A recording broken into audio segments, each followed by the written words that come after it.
अस्सलाम वालेकुम व्यूअर्स, उम्मीद करता हूँ आप सब खैरियत से होंगे। मेरा नाम है नुमान अख्तर और आप देख रहे हैं ओरिजिनल जेम्स।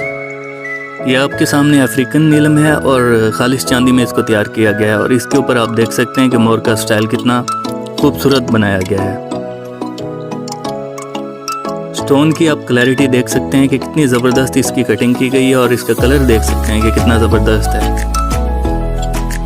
अगर आप इस स्टोन को परचेज़ करना चाहते हैं तो इस स्टोन को दिए गए नंबर पर रब्ता करके आप इसको परचेज़ कर सकते हैं। इसकी कीमत है 9500।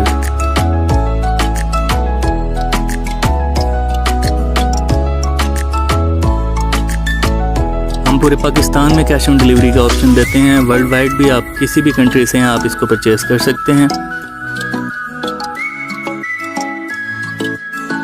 थोड़ा सा इसको लाइट व्यू में देखते हैं कि लाइट में स्टोन के अंदर किस तरह की जड़ें हैं। ट्रांसपेरेंट भी स्टोन होते हैं लेकिन वो आने वाली वीडियोस में मैं शेयर करूंगा। ये देखें, स्टोन्स की रूट्स को आप देख सकते हैं।